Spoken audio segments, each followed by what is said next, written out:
On va donc essayer d'aborder un thème extrêmement central au judaïsme. C'est ce qui s'appelle le plus gros ratage du peuple juif. On a, juste après la sortie d'Égypte, juste avant le don de la Torah, on a eu un méga raté, des fameuses tables de la loi qui vont être brisées par Moshe Rabbeinu. Et c'est tellement un énorme raté de notre histoire qu'il y a pas mal de religions qui sont persuadées que depuis cette trahison qu'on a manifestée, Akadosh Baruch Hu nous a tout simplement écartés de la scène de l'histoire. C'est une des lectures possibles qui est proposée par pas mal de religions. Et ce qui m'intéresse de faire avec vous, c'est plusieurs choses. C'est d'essayer déjà d'aborder, de comprendre un petit peu les raisons de ce qui a mené à faire ce fameux veau d'or. On va un peu voir toute la chronologie des choses. Essayer de comprendre comment Moshe va gérer ça. Et pour de vrai, la façon dont Moshe va gérer ça est une véritable leçon de management. On ne va pas la faire ce soir, je la prépare pour dans quelques temps. À partir d'un épisode qui s'est passé, j'étais en Israël il y a pas mal d'années. Et j'habitais à l'époque à Bnei Brak. Et d'un coup, j'entends comme ça des sirènes pendant Shabbat, avec des ambulances qui passent comme ça pendant Shabbat, en disant attention, attention, attention. On pensait que c'était un attentat. Et en fait, les gens nous disaient faites gaffe, ne surtout pas consommer la poudre de lait Remedia. Remedia, c'est une firme comme Materna, comme plein d'autres.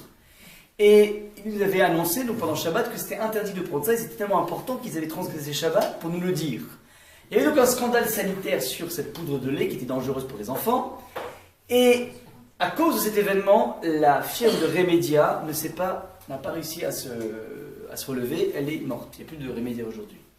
La même année, un scandale a éclaté pour les voitures de la marque Lexus. Lexus, c'est le haut de gamme du japonais. C'est Toyota Plus, quoi. Et ils ont eu un énorme scandale parce qu'en fait, ils se sont rendus compte que les freins ne marchaient pas très bien. Je ne sais pas si vous imaginez au niveau sécurité à quel point c'est la cata. Alors, ce qui est assez extraordinaire, c'est que la firme Lexus, l'année d'après, non seulement elle était encore vivante, mais qui plus est, elle a augmenté de 10% son chiffre d'affaires. Les deux, Remedia et Lexus, ont vécu un cataclysme. Et la seule différence entre les deux, c'est qu'à Lexus, ils ont su manager le cataclysme et à Remedia, ils n'ont pas réussi à manager. Sous-entendu, ce qui est absolument essentiel à comprendre, c'est que nous ne sommes pas damnés par une faute. Nous ne sommes pas damnés par la plus grande des incartades. Il y a un moyen de pouvoir avancer avec ça. C'est donc la première des choses qu'il faudra bien attraper. Alors, je propose la chose suivante, d'essayer donc de voir le déroulé de ce qui a amené au veau d'or, la réaction de Moshe, et surtout la réaction du bon Dieu. Alors on va lire de façon attentive ce qui est marqué dans le texte avec toutes les couleurs et essayer de voir un petit peu qu'est-ce que veut nous faire passer comme message la Torah. Je lis donc depuis le début, c'est dans la parasha de Kitissa, Vaïten el Moshe kekaloto ledaber ito be'ar Sinai shne luchot ha'edut luchot haven ketuvim be'etzba Elokim. Littéralement, Dieu donna à Moshe lorsqu'il eut achevé de s'entretenir avec lui Shne luchot ha'edut, les deux tables du témoignage, luchot even, des tables en pierre, ketuvim be'etzba Elokim, qui sont écrites avec le doigt du bon Dieu. Je fais une pause et je vous pose la question, qui peut me donner les propriétés de ces tables qui sont exhibées dans ce verset? Il n'y a pas marqué ça. Ça c'est le titre, mais c'est pas ça. Non. Ce qui est marqué, ce qu'on a lu. Les lettres à l'intérieur et les par elles-mêmes. Mais ça, c'est pas marqué ici. Ça viendra. Ah, je vois pas la question. Que nous dit le verset numéro 18 au niveau des propriétés des tables? Vas-y Myriam. Tu disais? Ah non, mais j'ai rien dit, Ah, mais j'ai entendu des voix, c'est Jeanne d'Arc. Elles sont en pierre, ensuite. Et c'est quoi? Il y en a deux. Il y en a deux, elles sont doubles et ensuite elles ont été burinées, alors elles ont été écrites avec le doigt du bon Dieu. Très bien. On a trois propriétés, elles sont doubles, elles sont sur de la pierre et elles sont avec le doigt du bon Dieu. Jusque-là, vous retenez trois propriétés. Vayaram, le texte suivant nous dit la chose suivante. Vayaram qui boshesh Moshe. Le peuple a vu que Moshe tardait, la raidait d'une arbre de descendre de la montagne. Donc je vous rappelle le contexte, Moshe est monté 40 jours dans la montagne de Dieu. Il a reçu la Torah là-bas. Et il s'apprête à descendre et Hachem lui donne une sorte de petit présent qui s'appelle ces tables de la loi pour qu'il descende. Et étant donné qu'il n'est pas encore descendu, en bas, donc on a deux scènes, la scène en haut chez Hachem et la scène en bas chez les hommes. Les hommes attendaient Moshe, il n'est pas venu, donc c'est là que commencent les problèmes. Ils ont vu qu'il tardait. Vaïkael Ha'am el Aaron, ils se sont réunis autour de Aaron. Vayomeru elav kum aseh lanu Elokim asher yelchu lefanenu. Fais-nous un Dieu qui pourra aller devant nous, à notre tête. Kizé Moshe Aish asher e'elu me'eretz Mitzrayim lo yadanu me'ayalo. On ne sait pas ce qui est devenu à Moshe. Donc, les réactions du peuple qui ne voit pas passer son leader, qui ne voit pas revenir son leader, il décide de trouver urgemment un leader. Jusque-là, j'ai pas grand-chose à dire. Je continue le texte. Alors, à ce moment-là, donc, il demande à créer ce leader, ce fameux veau qui va sortir en veau.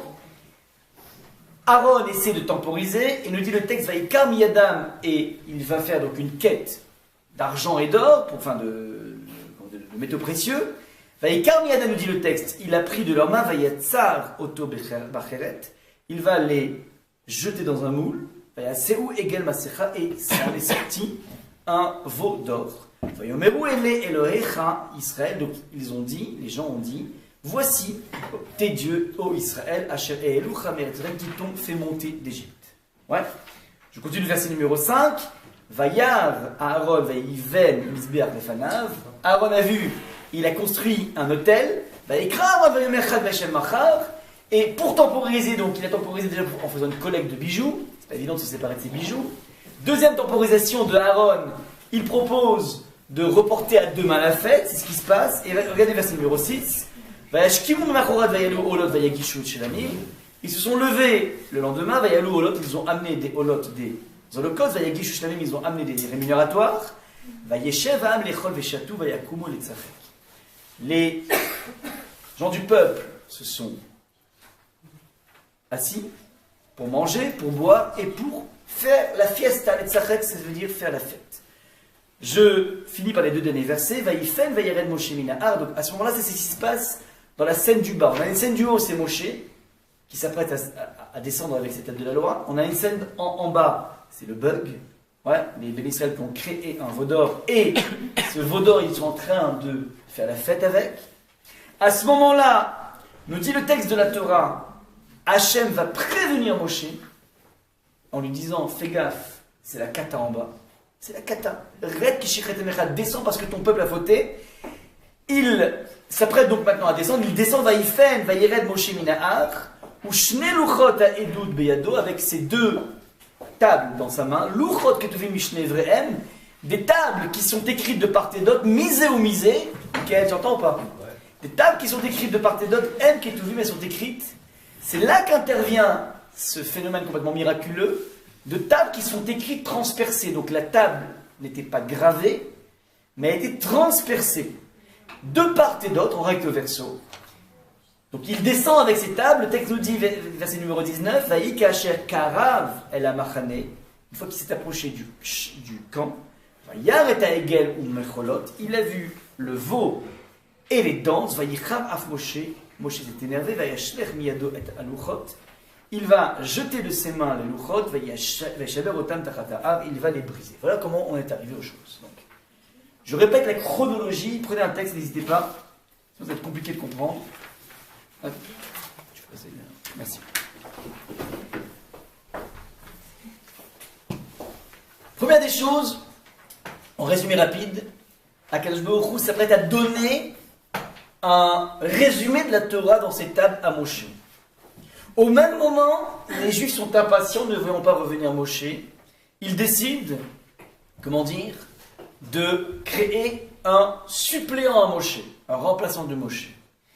Aaron essaie de temporiser par 2 reprises, en faisant une collecte des bijoux et ensuite, deuxième chose, en reportant à demain la fête. Le matin, ils se lèvent, ils vont faire la fête en créant ce veau d'or. Hacham prévient Moshe de ce qui se passe en bas. À ce moment-là, Moshe va engager un plaidoyer pour sauver le peuple juif en disant, regarde, Hachem, ok, ils ont fauté, qu'est-ce que tu veux? Tu as envie de recommencer l'histoire avec moi? Ça ne marchera pas comme ça ne le fera pas.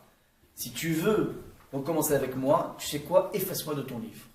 Ouais, moi je suis lié avec eux, je ne partirai pas avec eux, donc je vais à tout prix les défendre. Et Akash Baruch Hu se calme, il laisse Moshe descendre avec les mêmes tables, sauf qu'à ce moment-là, on ne précise que ces tables, ce miracle dont tu parlais, Michael, n'est précisé qu'à ce moment-là.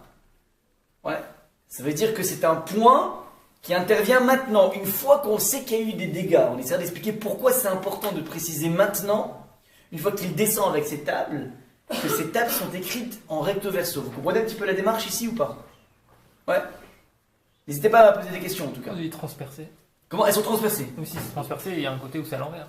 Alors, le miracle qui est amené ici, c'est que le fait de transpercer, c'est double miracle.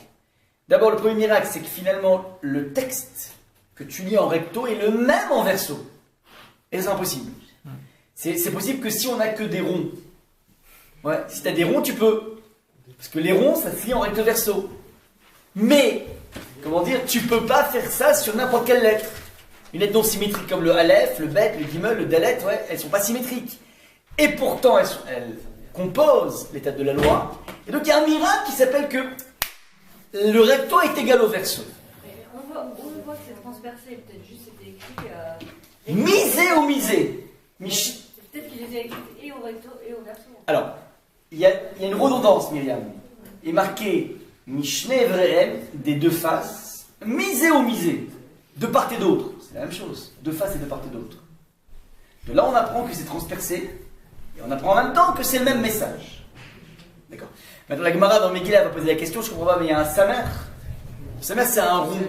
Si ça transperce, ça tombe. Ouais. Ou pas, alors la Gemara va dire, ça fait partie aussi des miracles. C'est bourré de miracles. Les louchotes sont bourrés de miracles. Maintenant, ce qui m'intéresse ici, faites bien attention, c'est que ce miracle en particulier n'est mentionné qu'une fois que Moshe a pris conscience de la kata en bas et qu'il s'apprête à descendre avec. Primo. Secondo, de façon méthodologique, à votre avis, ça rime à quoi de nous dire que ces tables ont un miracle, que le recto est égal au verso? Ça rime à quoi? Vous pouvez les voir même dans. Comment?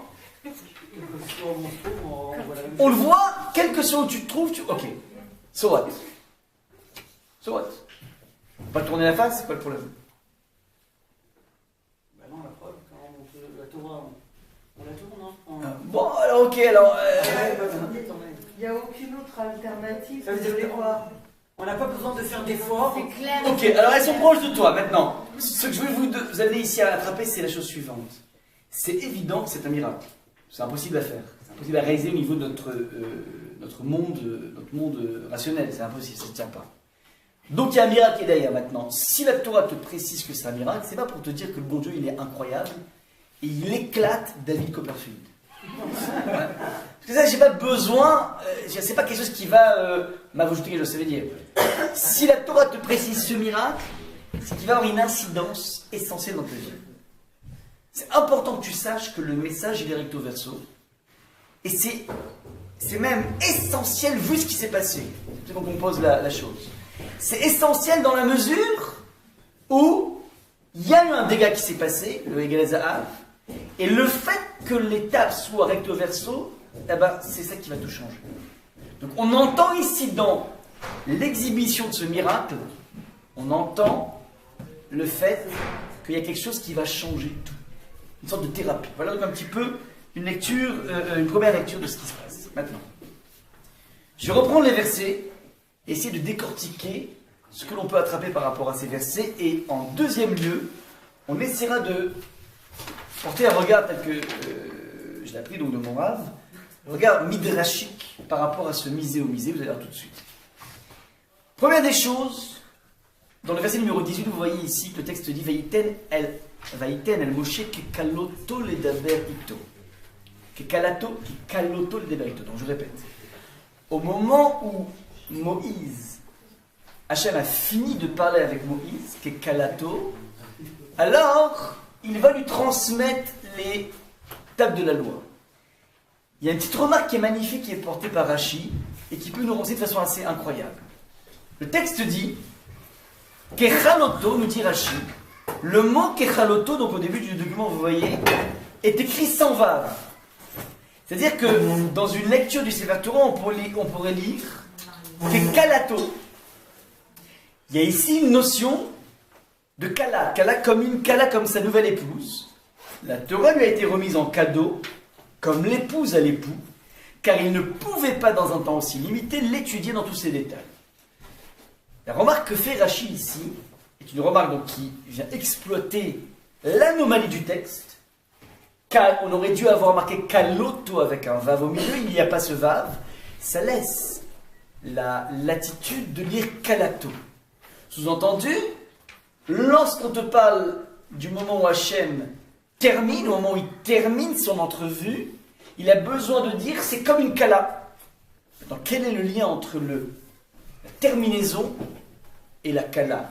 Petite parenthèse, les chalot veut dire terminer. Par exemple, on le voit tous les vendredis soirs, Vaïchoulou Hashamaim, les cieux se sont terminés. Ouais. Donc là, kaloto c'est terminé, mais c'est en même temps kalato, c'est la même racine. Quel est le lien entre la fin terminée, la terminaison et la kala? Alors le lien très simple, c'est que finalement, on enterre sa vie de célibataire avec une kala, ça c'est vrai. Ouais. Mais il y a quelque chose de plus profond évidemment. Qu'est-ce qu'on entend par kala et les chalot et terminé? C'est quoi kala et terminé? Alors l'idée est la suivante. Comment?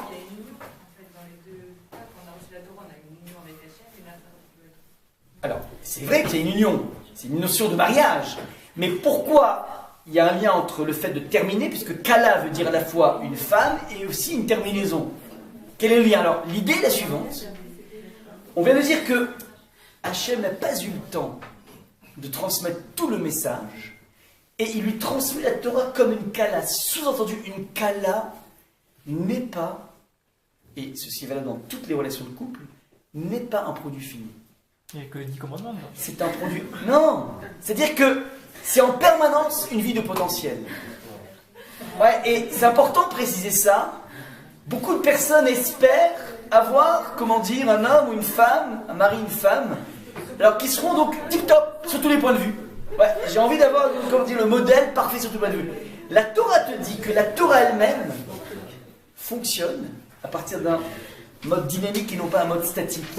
Ouais, c'est pas une image, c'est pas un état, c'est un potentiel de dynamique. C'est le premier point. Sous-entendu, tu ne peux pas espérer d'entrée de jeu avoir tout. D'entrée de jeu, tu es en permanence en face d'un potentiel que la vie va t'amener à façonner. Tu vas rentrer dans un système dans lequel tu vas façonner les personnes qui sont en face de toi. Chacun va permettre à l'autre d'éclore. Ça, c'est la base essentielle du lien qu'on tisse avec la Torah. Et c'est la base essentielle du lien qu'on tisse dans une relation de couple. Une question de... Non, en fait, il dit qu'il a fini de parler. Pourtant, il reste encore moins la nuit et la journée du lendemain pour le temps que Hachem lui dit descend. Non, c'est concomitant. Au même moment où il finissait de parler, le Hegel a commencé à se mettre en place. Donc, ce sont deux plans. Il y a eu au moins une journée, puisqu'il leur demain matin, ils sont levés. Donc, il y a eu au moins... Non, mais il avait dit maintenant stop. Ah, d'accord. Au moment où il finit. Donc, ça, c'est le premier des points. Ça veut dire qu'il y a une invitation au concept de la patience. Regardez un peu comment les choses se mettent en place. Vayar Ha'am qui bochèche de façon concomitante. Et le peuple, lui, il était impatient. La Torah se donne sous une formule de patience.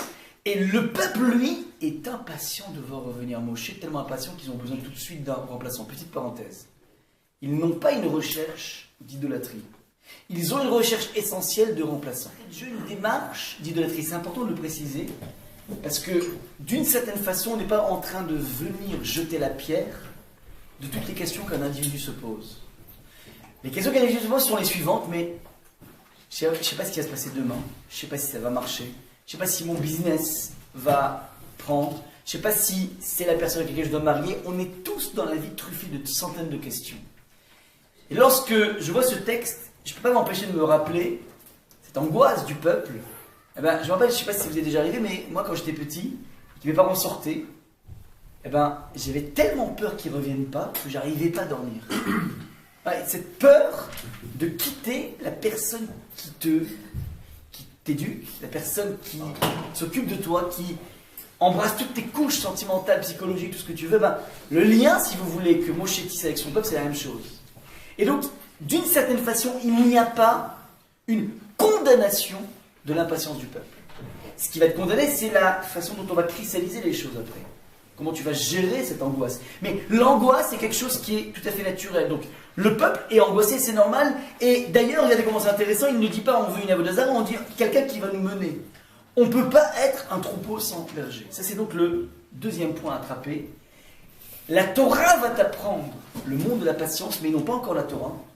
Et donc, ils sont dans le monde de la patience. Vous voyez un petit peu donc la façon dont les versets sont en relief. Pardon ? Vous dites qu'ils ne sont pas à la recherche d'une idole, mais d'un remplaçant. Ouais. Là, on parle quand même de Asselano et Elohim, Elohim, très juste. Alors, tu peux dire Elohim parce que c'est une puissance. Elohim, ça veut dire aussi puissance. Il y a une ambiguïté du terme Elohim, et ça dépend à quoi tu penses. Elohim, tu penses à Dieu, mais tu peux aussi penser Elohim, qui sont les puissants, les gens puissants. La force, le charisme. Oui, mais Hachem a mis en place cette confusion. Et d'ailleurs, c'est intéressant, Elohim, c'est puissant, ou Elohim, Dieu, mais c'est un pluriel. Or, on est dans un monothéisme, donc il y a en permanence une bizarrerie, un équivoque qui évolue depuis le début. Donc ça, c'est ce qui se passe au niveau donc, de l'attitude du peuple. Maintenant, on a compris, Aaron va essayer de temporiser, et je saute maintenant au verset numéro 6. Le texte nous dit la chose suivante. Vayashkimou mimachorat vayaalu olot. Donc ils se sont levés tôt le matin, ils ont amené des sacrifices à cette idole. Vayeshev va'am lechol veshatou. Ils se sont assis pour lechol, manger, boire. Vayekomu letzarak. Ils se sont levés pour jouer. Tzrok en hébreu, c'est le jeu, c'est le rire, c'est le terme. Enfin, c'est l'attitude qu'a eue Sarah lorsqu'elle a appris qu'à 99 ans après avoir été ménopausée 100 fois. Et. Comment 89 ans, pardon, c'est son mari qui était 99. 89, c'est un peu pareil au niveau ménopause. En tout cas, bref, elle était appelée hors circuit, puis d'un coup, Achare Beloti Aitali Edna, après mon flétrissement, je vais avoir encore une fois une floraison. Bref, elle se met à rire lorsqu'on a dit que Torah l'année prochaine, même jour, même heure, même date, un enfant qui s'appellera un enfant, et donc du coup, elle se met à rire et il s'appellera Yitzhak. Yitzhak, c'est le rire. Maintenant, le texte nous dit ici qu'ils ont bu, ils ont mangé, ils se sont mis à rire. À votre avis, ça veut dire quoi, ils se sont mis à rire? Je crois que c'est le jeu. Comment? Ah, sans Rachi. C'est pas un rire au sens littéral, mais c'était plus pour dire que c'est pas naturel, donc c'est pas possible, donc c'est un rire un peu jaune. Pourquoi tu dis ça? Ambiance, on boit, on mange et on fait la fête. Oui, mais Sarah, ça n'existe pas. Non, elle oui, non mais je te parle ici, dans le texte. L'utilisation du concept de tzrok, comment on l'utilise là? C'est un peu se moquer sur le fait que. En fait, on dirait qu'ils ont carrément oublié qu'ils devaient recevoir la Torah. Moshe il n'est pas revenu, on dirait qu'ils s'en fichent en fait, finalement. Comme si ça importait peu qu'il ne soit pas revenu. Alors tu dis une ironie. Ouais. J'entends. Rachi rentre. Pardon? Je le définirais plutôt autrement, c'est une joie pleine et entière. Ils ont retrouvé un intermédiaire entre Hachem et eux, donc ils sont satisfaits. On peut. Et donc c'est de la pure simcha entre guillemets. Et comme ils dansent, et la danse manifeste ça, c'est-à-dire manifeste cette simcha pleine et entière. Et comme Moshe va voir qu'ils dansent, il va casser des faces. Attends. Pas la Bazara, là. Propose donc Roméo la chose suivante. Il s'agit ici a priori peut-être d'une liesse, tout simplement. On boit, on mange, c'est la fête. Ouais. Et c'est la fête, c'est-à-dire que finalement, on a trouvé le leader qui nous manquait. Regardez comment Rachid va stigmatiser de façon négative cette joie. Yesh b'mashma azek gilou yarayot. Dans les tzachek, jouer, on entend ici une connotation de débauche sexuelle, comme il est écrit, pour se rire de moi. Donc il y a un verset dans la Torah, donc Rachid, comme toujours, googlise la Torah, et va montrer que très souvent le terme les tzachek indique la débauche sexuelle. Ou bien, une connotation de meurtre, comme il est écrit que les jeunes gens se lèvent et qu'ils s'amusent à être à coup devant nous. Ici aussi, Rour avait été assassiné. Bref. Il y a ici une lecture midrashique de Rashi du terme Netzachek qui est extrêmement connotée, orientée de façon négative. C'est ou la débauche sexuelle, ou bien le meurtre. Et évidemment, il faut se poser la question d'où il a vu ça, Rashi. On peut très bien dire, comme dit Roméo, a priori, c'est juste le fun, la joie, la liesse. Ouais, on a bu, on a mangé. Pardon? Tout ça, c'est ce que j'ai dit, c'est une joie pleine entière. Oui, dans le bon sens du terme. Oui, non, il y avait un côté léger. Non, une harmonie, oui. Donc, ça c'est la question qu'il faudra se poser aussi par rapport à Rashi. D'où Rashi est venu attraper dans cet état de liesse une dimension tellement négative. Ça c'est donc le point qu'on va essayer de voir ensemble. Et dernier point avant d'attaquer donc l'aspect miraculeux des tables. Voyez que, je pose la question suivante, à votre avis, qui a initié, enfin ce qui est marqué dans le texte, qui a initié cette recherche d'un remplaçant de Moshe? Comment? Non. Que marque le texte? Vayara'am, c'est le peuple. Le peuple a vu que Moshe tardait. On est d'accord ou pas? Maintenant, dans la littérature théraïque, Ha'am, mais c'est pas le peuple dans sa totalité. C'est ce qu'on appelle le Erev Rav, c'est-à-dire les... Pardon? On les coupe pas. Mickaël, mais tu parles trop lentement. Trop... Pas si fort, pardon. Faut te faire entendre, Mickaël, n'aie pas peur. Approche-toi. Donc, il s'agit ici de Erev Rav. Erev Rav, c'est-à-dire, c'est la frange de la population juive qui sont ce qu'on appelle les nouveaux juifs. C'est quoi les nouveaux juifs? Ce sont des personnes qui étaient des Égyptiens à la base et qui ont été tellement frappés par la sortie d'Égypte qu'ils ont décidé de se convertir. Alors attention, lorsqu'on dit ça, on n'est absolument pas en train de dire s'il y a un problème dans le peuple juif, c'est la faute aux autres. Ouais, la faute aux convertis, pas du tout. Je sais pourquoi. Parce que quand on rentre bien dans ce qui s'appelle la psychologie du converti de l'époque, on se rend compte qu'il a une double motivation. Et c'est quelque chose que l'on retrouve aussi aujourd'hui dans notre adhésion à la Torah.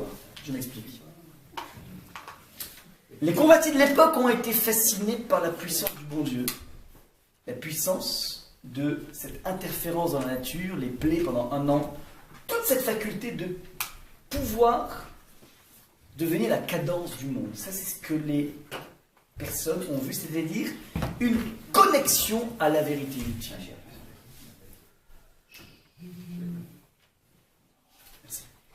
C'est la connexion avec cette vérité ultime qui s'appelle la transcendance du bon Dieu. Première des choses. Deuxième des choses, ils prennent conscience avec le contenu de la Torah que ça véhicule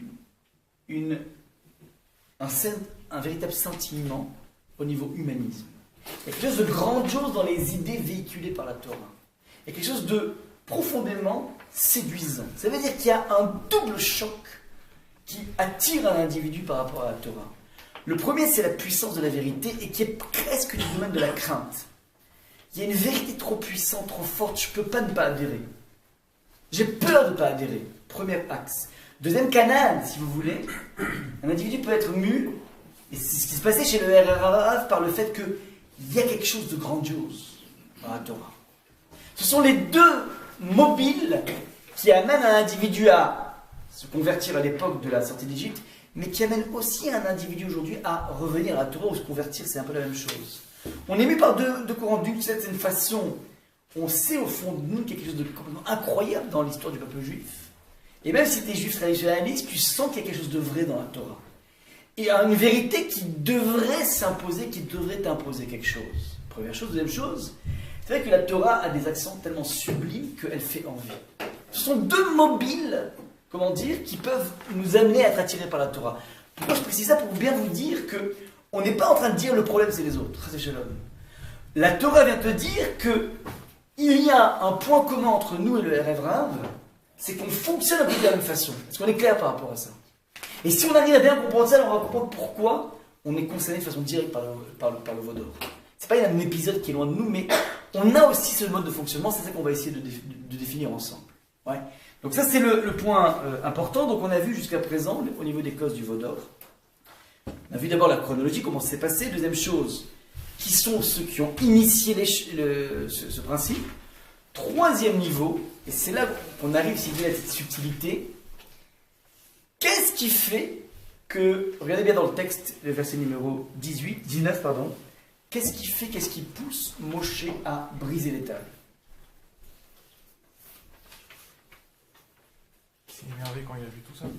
Il s'est énervé quand il a vu tout ça. C'est un petit peu trop gros. C'est surtout Je veux quelque chose de subtil. Ils sont joyeux de faire la Vodazara. C'est les danses. Oh, regardez bien dans le texte. Ce n'est pas le veau d'or qui fait briser les tables. C'est que c'est un veau d'or qui est accompagné de danse. Et explique sur place le Sporno, commentateur majeur du Moyen-Âge. Il dit que parce que ça répond à une question. Moshe savait déjà par Hachem que ça buguait en bas. C'est déjà la cata en bas. Maintenant, pourquoi il n'a pas d'ores et déjà brisé les tables avant? Comment? Il essayait de faire des choix entre temps. Il ne savait pas qu'ils étaient joyeux. Non, il ne savait pas qu'ils faisaient des danses. Voilà. C'est le point danse, c'est qui gêne. Alors pourquoi c'est tellement une différence? Que tu fasses une avodazara et que tu danses, avec danse ou sans danse, quel est le problème?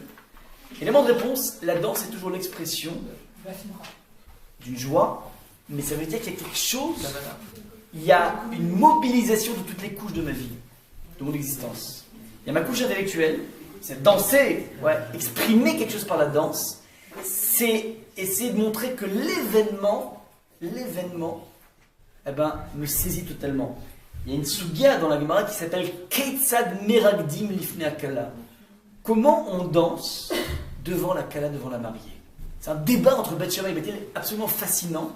Mais c'est quoi Keitzad Meragdim? Comment on danse? Ça veut dire de quelle façon la plus belle tu vas exprimer ce don que tu fais au marié et à la mariée, cette ambiance que tu mets. Tu dois être, transporté par les danses pour donner quelque chose au marié et à la mariée. C'est ça qu'on attend de toi, donc il y a toute une soirée qu'on pourra étudier un de ces quatre. Mais ce qui est important ici, c'est que s'il y a danse, ça veut dire que tout ton être est impliqué dans la chose. Ça, c'est le point qu'a vu Moshe. Sous-entendu, il n'y a pas simplement une recherche d'un leader, il y a une façon de considérer que le leader, qui devrait tout simplement être un moyen qui me permet d'accéder à Hachem, ce leader est devenu lui-même une fin en soi. C'est ça en fait le principe de la Vodazara. La Vodazara intervient partout, ou lorsque tu transformes un moyen en but. Un moyen est là toujours pour t'amener à un but, mais lorsque tu prends ce moyen et tu le sacralises, alors d'une certaine façon tu rentres dans une perspective de la Vodazara. Je donne des exemples. On peut créer de son boulot une Avodah. Un boulot est là tout simplement pour t'amener un certain matelas financier, pas que, il te permet de pouvoir faire quelque chose dans ta vie. Mais si tu es trop frénétique dans ton boulot, tu vas pas te transformer un moyen en but. Il faut toujours être capable de voir, mais pourquoi je fais ça? La limite est extrêmement délicate. Le contact avec Moshe lui-même est délicat. On a du mal à cerner quelle est la place de Moshe, quelle est la place du bon Dieu. Dans la vie, c'est comme ça. Toutes les choses que nous faisons, toutes les entreprises dans lesquelles on est investi, il faut être capable de comprendre où se situe le moyen, où se situe le but. Il y a ici dans l'histoire de la Vodazara, il y a ici, si vous voulez, une confusion entre le moyen qui devient un but, c'est qui se passe, et qui est révélé chez Moshe par le fait que les bénéficiaires ont fait une danse. Jusque-là, le descriptif de ce qui s'est passé et des agents qui ont mis en place. On va s'interroger maintenant et comprendre pourquoi, une fois que Moshe Rabbeinu apprend le désastre, alors à ce moment-là, la Torah nous précise une quatrième propriété des tables de la loi. Rappelez-vous, on avait dit qu'elles étaient en pierre, qu'elles étaient doubles et qu'elles étaient écrites avec le doigt de Dieu. Puis d'un coup, au moment où on va les présenter au peuple, on a besoin de dire qu'elles étaient misées, écrites de part et d'autre. C'est le point qu'on va essayer de développer ensemble. Voilà.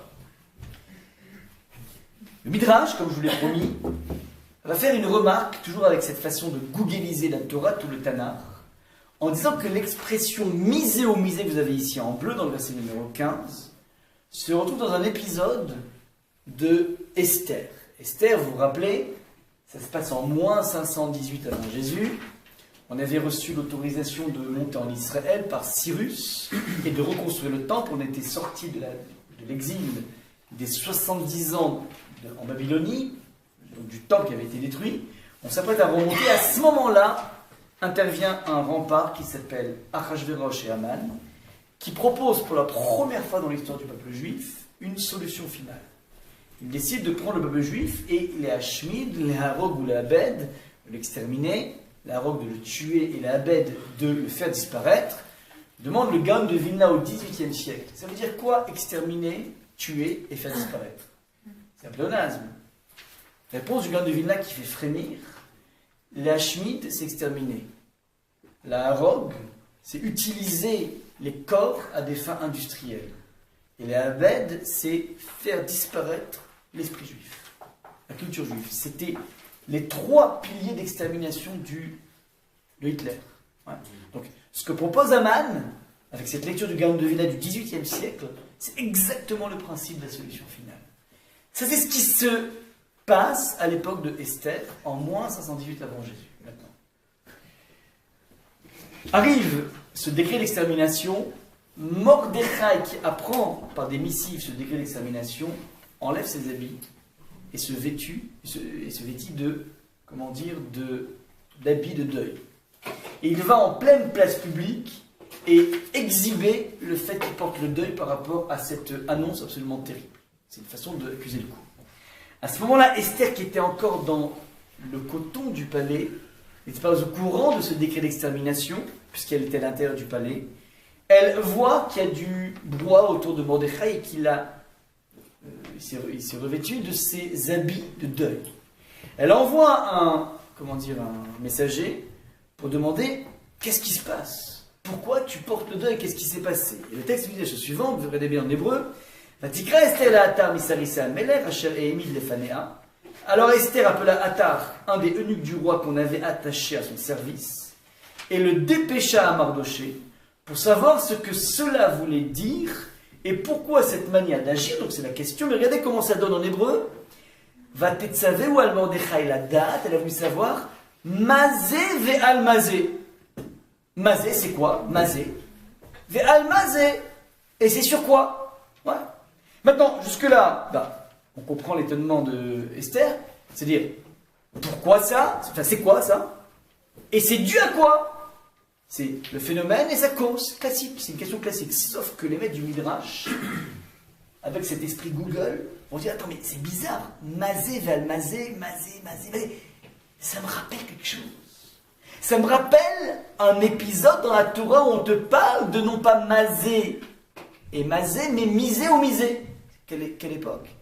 Quel passage? Le passage qu'on vient de voir, que ces tables étaient misées ou misées de part et d'autre, recto verso. Donc il y a mazé, misé. Voilà ce que fait le Midrash. Et donc, il y a ici ce qu'on appelle un message subliminal qui est envoyé par Esther et qui vient dire, sous-entendu, lorsqu'elle parle, c'est pas qu'elle a consulté un dictionnaire de citation, c'est tout simplement qu'elle est en train de signifier quelque chose. Et vient nous dire le Midrash, le signifié de Esther, c'est la chose suivante.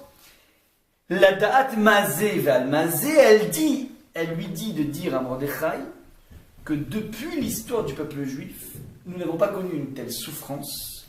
Serait-ce parce que les enfants d'Israël ont délaissé les tables de la loi à propos desquelles il est écrit misé ou misé. Voilà un petit peu ce qui est marqué ici dans le Midrash. Flip total du plus grand rabbin de l'époque, et il entérine la chose avec un habit de deuil. Et à partir de là, Esther arrive et elle nous crée une connexion incroyable entre ce moment de danger ultime, ce moment de terreur, ce moment de grande angoisse, de déprime, et le miracle des tables de la loi qui sont écrites de part et d'autre. C'est ça qu'on va essayer de comprendre là maintenant. Tout démarre à partir, on est en résolution maintenant, tout démarre à partir de ce qu'a dit Rashi, que les Echadaam, donc ce peuple, ce Erev Rav, a mis en place un Egal Zahav, et il s'est mis à boire et à manger, mais plus que ça, boire et manger, il s'est mis à l'Etzachak à jouer. C'est quoi jouer? Le dire Rashi, c'est tout de suite.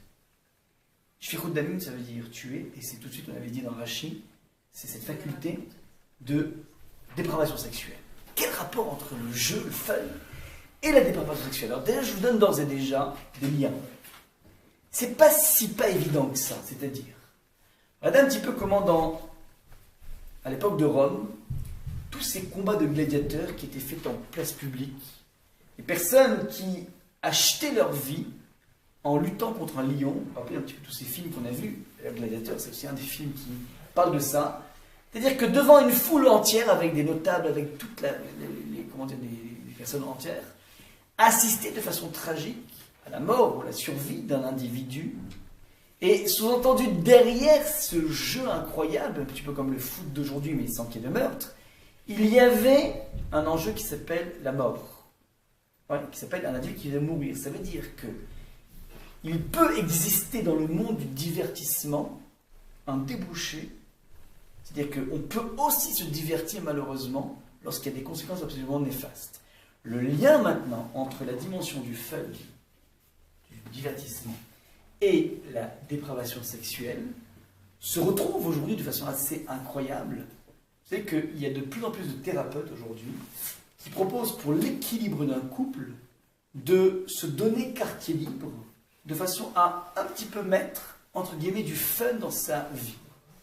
Ce sont des techniques qui sont de plus en plus en vogue, c'est-à-dire que il y a dans ce monde du divertissement une conséquence possible au niveau dépravation, mais qui part de quelque chose de presque naturel, ce besoin de fun, ce besoin de divertissement, ce besoin de joie.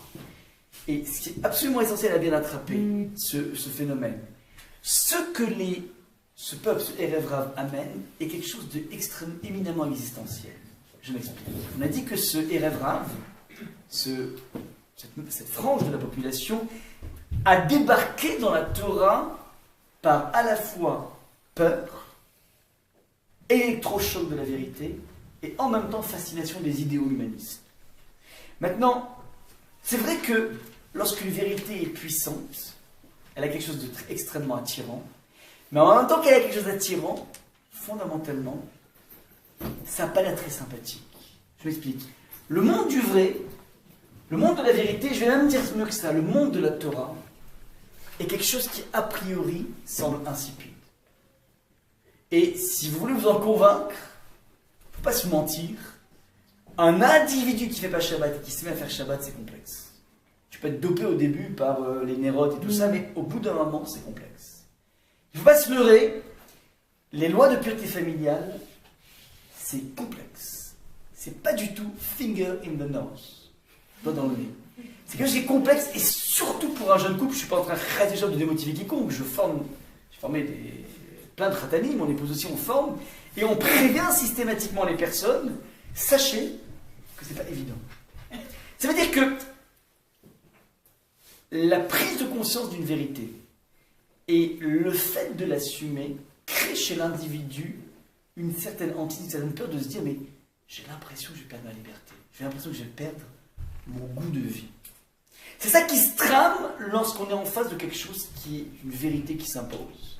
Je suis éminemment convaincu que c'est vrai, mais j'ai juste peur de plus sourire à la vie. C'est quelque chose, c'est une démarche qui est existentielle.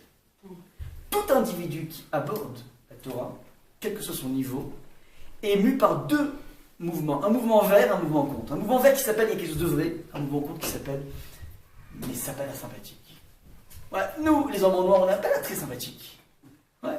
Benny Lévy disait comme ça, c'est que Benny Lévy a fait élève de Sartre, avait fait une tchouva spectaculaire, et j'ai eu la chance de le connaître quand j'étais en Israël, et sans arrêt, lorsqu'il enseignait donc à l'Institut Lévinassien, il était donc vraiment dans son accoutrement d'orthodoxe, avec la chemise blanche, le pantalon noir, vraiment dans tout cet accoutrement, et sans arrêt il disait, ah ouais, vous avez peur des hommes noirs, vous avez peur des hommes noirs, il parlait à l'auditoire, arrêtez d'avoir peur des hommes noirs, bref, c'est-à-dire que c'est vrai qu'il y a une certaine idée, une certaine image d'austérité qui se dégage.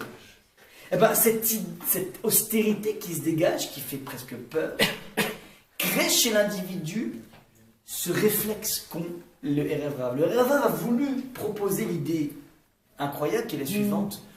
Pourquoi ne pas concilier monothéisme, respect de la Torah, et se garder une petite idole? Pas parce qu'on pense qu'il y a un pouvoir dans l'idole, mais tout simplement parce qu'elle t'amène une gaieté dans la vie. Elle t'amène, comment dire, un sourire à la vie. Il y a, si vous voulez, dans la démarche du Erev Rav, une volonté de se dire, on va à la fois concilier ces idéaux de vérité, et en même temps garder ce petit jardin secret de plaisir. Ça, c'est ce que le message, si vous voulez, la démarche que mènent ces gens qui sont à la frange de la Torah. Mais vous comprenez à quel point ça ressemble éminemment à ce que nous vivons dans la vie. On a tous des freins à s'engager dans beaucoup de choses, tout simplement parce qu'on a l'impression qu'on va vivre quelque chose d'insipide. Ça, c'est tout contact avec un point de vérité maintenant.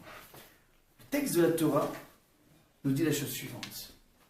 C'est évident qu'on ne peut pas vivre sans joie, on ne peut pas vivre sans gaieté, on ne peut pas vivre sans ce poumon. Le texte dit, n'oublie pas une chose, c'est que les tables sont écrites en recto verso. Lorsque je te dis que le recto égale le verso, c'est pas pour te parler des prouesses du bon Dieu, on s'en fiche de ça. C'est pour te dire que, oui, les règles de piété familiale, vues de l'extérieur, tu te dis, mais c'est impossible, ça a l'air tellement insipide. Je te propose de les pénétrer et de prendre conscience à quel point c'est épanouissant. Mais cet épanouissement sera à la mesure de la faculté à franchir cet obstacle. Il y a une difficulté de la vie a très souvent des côtés extrêmement moroses, mais comprends bien une chose, c'est que cette morosité de la vie, c'est le recto d'un verso qui s'appelle l'épanouissement ultime. Et ce sont les deux messages, ne sont pas des messages qui viennent de deux mondes différents. Le monde dichotomé, c'est le monde vu par la personne qui se dit « j'ai l'impression que rentrer en Torah m'oblige à mettre de côté le plaisir ». La Torah te dit « le message du plaisir est en recto verso ». Il est lié directement à la dimension austère que tu vois. C'est en fait le génie du recto verso. Donc c'est ça qu'en fait que véhicule ici le texte. Au moment même où Moshe descend du Sinaï pour amener les tables, à ce moment-là on précise, mais n'oublie pas de transmettre le message suivant, c'est recto verso. Ça veut dire que vous avez besoin de fun, je comprends, mais le fun tu peux le trouver à l'intérieur même de cette quête de vérité. C'est pas antinomique. C'est ça que dit Moshe maintenant. Il arrive et donc il était prêt à leur proposer ce message. Une fois qu'il voit que les choses ont pénétré de façon tellement forte qu'ils sont capables de danser, ça veut dire qu'ils ont une harmonie, comment dire, dans cette déviance. À partir de là, alors ils décident de briser les tables. Ça veut dire qu'il n'y a plus cette faculté de pouvoir leur proposer ce mariage entre la dimension du vrai et la dimension du plaisir. Ce ne sont pas deux mondes différents. Dire que le recto égale le verso, c'est signifier que fondamentalement, la difficulté du Shabbat, qui est une difficulté objective, c'est le relief du délice du Shabbat. Ce n'est pas deux mondes différents. Ouais. La difficulté de la lecture familiale, de la cacheroute, de tout ce que tu vas faire dans ta vie, la difficulté d'une étude de Torah, le labeur, la sueur que tu vas dégager pour comprendre un texte, eh ben, il est intimement lié, de façon intrinsèque, au plaisir et au contentement que tu vas récupérer. Ça, c'est ce qui se passe ici au niveau de misé. Comment Esther va importer ce misé en traduisant almazé, elle va dire la chose suivante, c'est un message magnifique. Nous sommes en plein exil. On a une épée de Damoclès qui s'appelle la solution finale qui plane sur nous. Et elle arrive et elle dit, mais je ne comprends pas, qu'est-ce qui se passe? Pourquoi almazé va almazé? Le texte du Midrash te dit, mazé, ça rappelle à misé, sous-entendu, est-ce que vous auriez transgressé les tables de la loi qui sont marquées mazé et almazé? Misé ou misé, pardon. Donc je répète. Elle transmet un message subliminal, c'est quoi ça? Et elle fait référence à les tables de la loi. Si, faites attention, si c'était juste pour nous dire, ah, il vous arrive des tuiles parce que vous n'avez pas respecté la Torah, elle n'a pas besoin de faire passer le message en disant mazé, mazé, misé, misé. Qu'est-ce qu'elle véhicule à votre avis? Je ne sais pas si vous voyez un petit peu la subtilité. Si le message de Esther est un message moralisateur qui s'appelle ah, vous êtes mal tenu, donc il y a un problème. Vous avez une solution finale parce que vous êtes mal tenu. Si c'était ça qu'elle voulait dire Esther, elle aurait pu très bien dire, prendre le micro et dire, voilà, écoutez, il faut qu'on fasse tchouva parce que en fait, s'il nous arrive ça, c'est qu'on a fauté. Esther dit autre chose. Je ne sais pas si vous voyez la subtilité.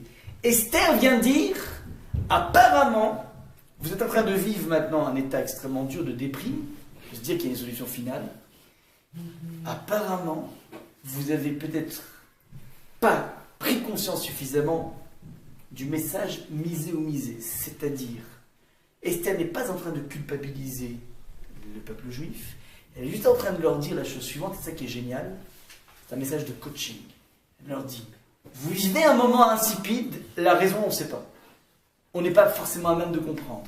Mais sachez une chose, c'est que les moments les plus insipides de la vie, c'est masé ou misé, c'est-à-dire, c'est peut-être un moment qui porte en lui un germe de la plus grande du plus grand des sauvetages, du plus grand des plaisirs.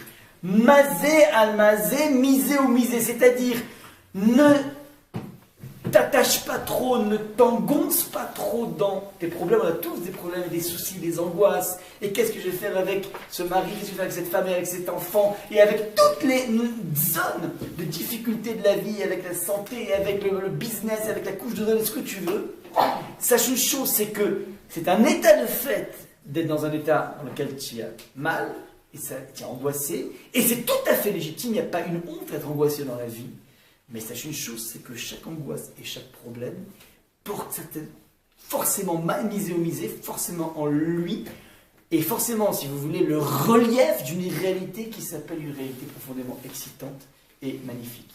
En fait, si vous comprenez ici ce que vient dire Esther, Esther n'amène pas un discours moralisateur. Le discours moralisateur, c'est valable pour les rabbins d'aujourd'hui, qui adorent culpabiliser l'auditoire.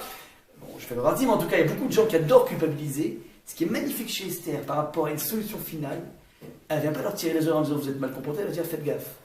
Il y a un danger maintenant, il y a une angoisse, il y a une peur du lendemain. Comprenez une chose, c'est que la peur du lendemain est peut-être révélatrice d'une source de jaillissement de joie absolument incroyable. D'ailleurs, c'est incroyable. À l'issue de cette solution finale, on va accoucher un tout nouveau type de Kabbalat Torah, de don de la Torah. On parle ici de la Kabbalat Torah de Kitissa. On va accoucher une Kabbalah historique incroyable, la Kabbalat Torah, don de la Torah, à l'époque de Purim, de Achashverosh.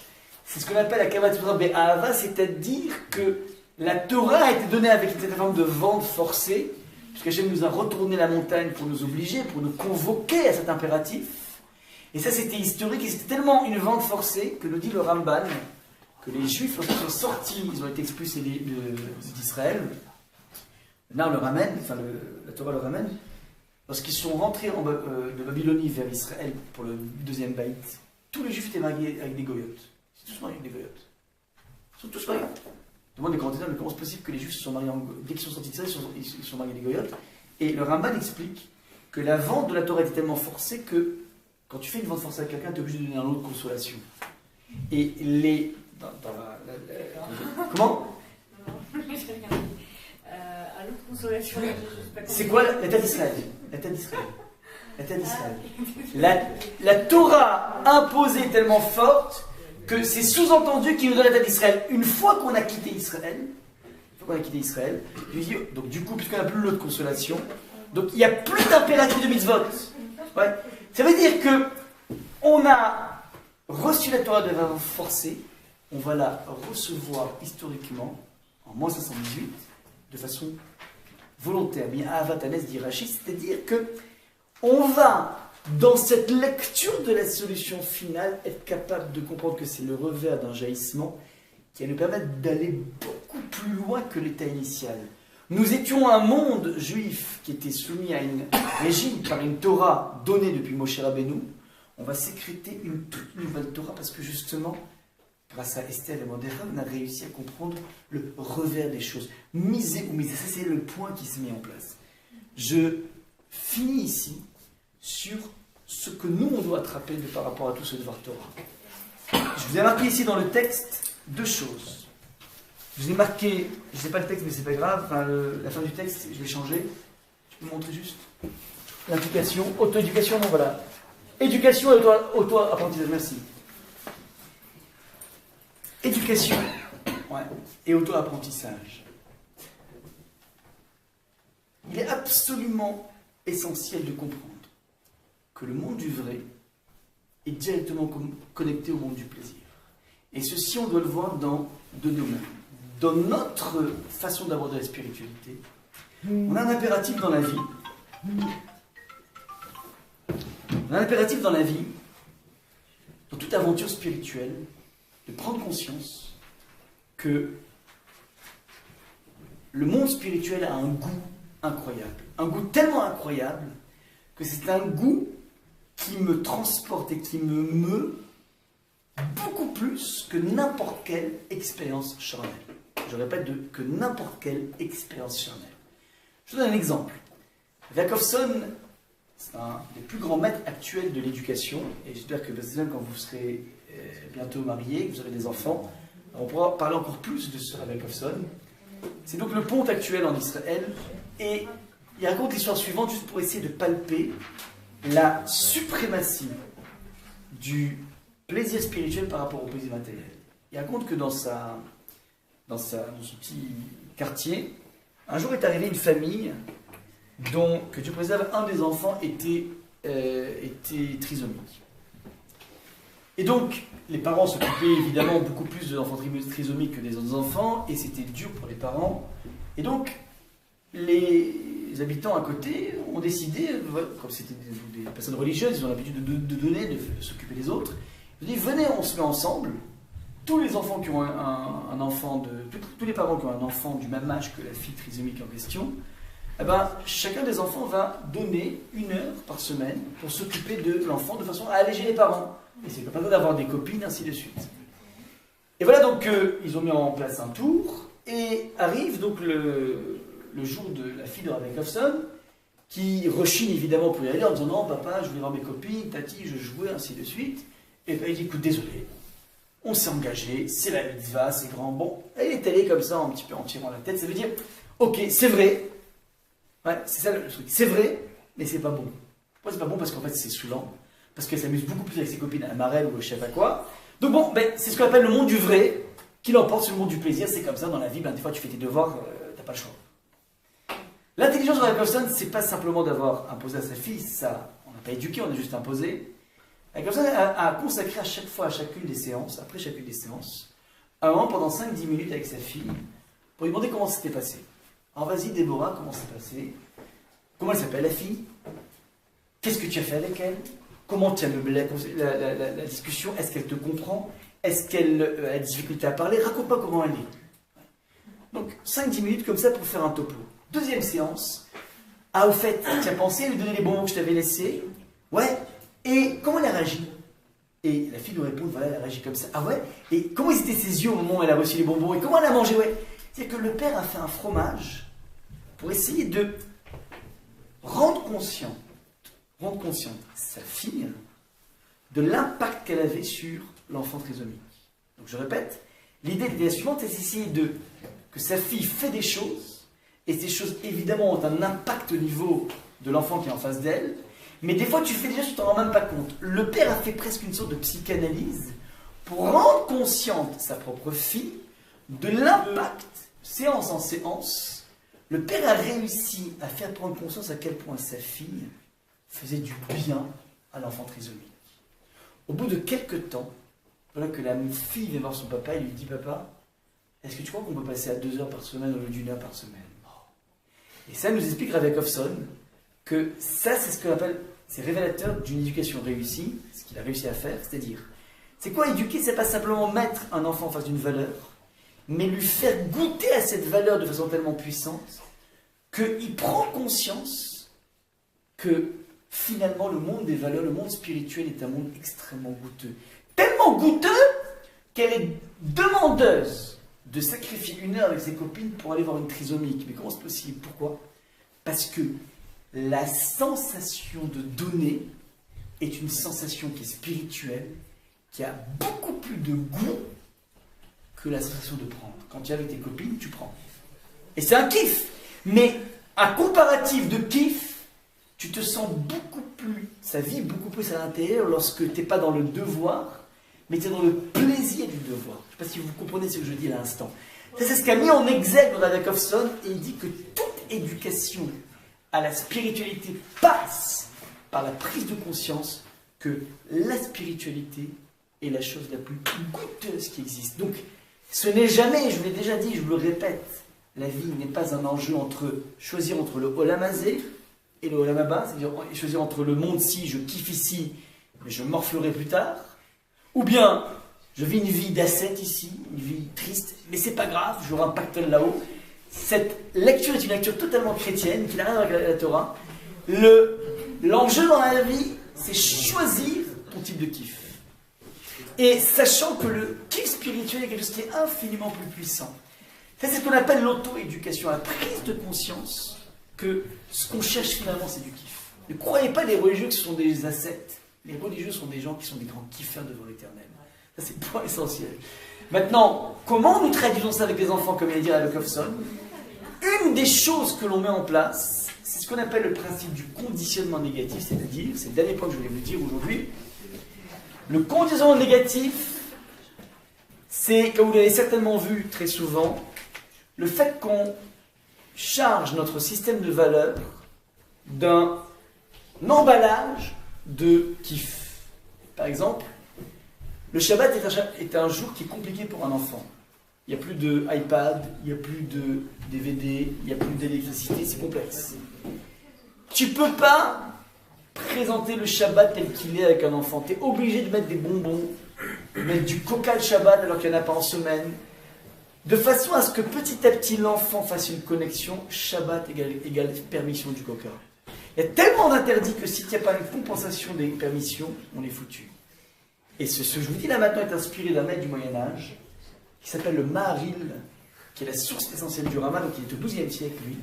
Il raconte la chose suivante, c'est une chose absolument magnifique, je vous conseille de faire. Moi je l'ai fait avec mon fils. C'est encore pratiqué aujourd'hui dans le monde chassid. Il dit le Maharil, lorsque l'enfant a 3 ans, les parents vont une fois qu'il se lève, on l'entoure, on l'emmitouffe d'un talit. On va lui faire prendre une bracha auprès des tzadikim de la ville. Et ces tzadikim en question, c'est Rabbanim, montre à l'enfant le Aleph Bet Gimel, et il lui enseigne le Aleph Bet Gimel, à un enfant de 3 ans. Première étape, et l'enfant, on l'enrobe d'un talit pour qu'il ne voit que les lettres de la Torah pendant le moment où il va venir chez le tzadik. À l'issue de ça, dit le Maharil, donc il écrit ça au XIIe siècle. Alors, la maman va confectionner des gâteaux en forme de lettres, Aleph Bet Gimel en gâteau, qu'elle va enrober de miel. Donc il donne vraiment une recette de cuisine. Tu dis voilà, tu fais ça. Et c'est quoi l'idée? L'idée est absolument géniale. L'enfant à 3 ans va commencer à rentrer dans le monde de la lecture.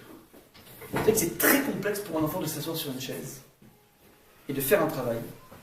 Ça demande un travail fou, il faudrait demander à des puéricultrices, mais le temps de concentration d'un enfant, c'est pas plus que 3 minutes. Il ne peut pas rester plus que 3 minutes. Et c'est un temps qui est de plus en plus petit avec le monde des WhatsApp, le monde des bips, enfin, le monde des SMS. Ouais. C'est qu'on est de plus en plus divertis, qui fait qu'on a de moins en moins de puissance de concentration, et les enfants pareil. Ouais.